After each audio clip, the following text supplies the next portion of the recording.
చదువుకునేటప్పుడు ఆర్థికంగా చాలా ఇబ్బందిగా ఉండేది. ఒకానొక టైంలో మా అమ్మ వాళ్ళకి కూడా చెప్పలేను, అమ్మ నాకు ఇది కావాలి. నా పేరు కొమ్ము శిరీష, మాది పెద్దమాదిగపల్లి, నిమ్మనపల్లి మండలం, అన్నమయ్య జిల్లా. మా నాన్నగారి పేరు కొమ్ము శ్రీనివాసులు, మా అమ్మగారి పేరు కొమ్ము సుజాత. నాకు ఒకే ఒక్క చెల్లెలు. ఆర్థికంగా చాలా ఇబ్బందిగా ఉండేది. మేము చదువుకునేటప్పుడు ఆర్థిక ఇబ్బందుల కారణంగా మా అమ్మ నాన్న కష్టపడుతూ ఉంటే మా బంధుమిత్రులు, చుట్టుపక్కల వాళ్ళు, నువ్వెందుకురా ఆడపిల్లల్ని చదివిపిస్తున్నావు, ఇంకా చదివిపియద్దు వాళ్ళని అని ఎన్నో విధాలుగా చెప్పారు.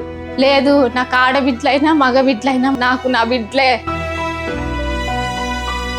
చదువుకునేటప్పుడు ఆర్థికంగా చాలా ఇబ్బందిగా ఉండేది. ఒకానొక టైంలో మా అమ్మ వాళ్ళకి కూడా చెప్పలేను, అమ్మ నాకు ఇది కావాలి, నాకు ఇది తీసియండి, మా ఫ్రెండ్స్ అందరూ ఇలా ఉన్నారు, ఇలా కోచింగ్కి వెళ్తున్నారు, నేను వెళ్ళాలి, నేను స్టడీ హాల్కి పోయి చదువుకోవాలి అని చాలా ఇబ్బందిగా ఉండేది.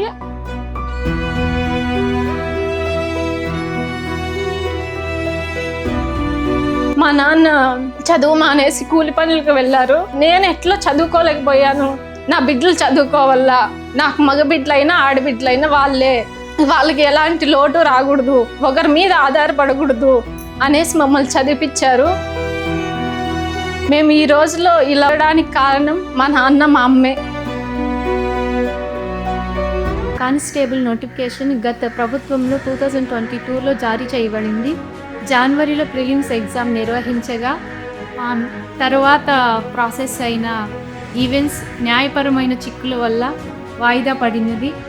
దీని ద్వారా ఈ చిక్కుల్ని అధిగమించి వచ్చిన వెంటనే మేము కానిస్టేబుల్ ఉద్యోగాలను భర్తీ చేస్తామని చెప్పిన విధంగానే వెంటనే కానిస్టేబుల్ నోటిఫికేషన్ న్యాయపరమైన చిక్కులను తొలగించి 6000 పోస్టులను భర్తీ చేసింది.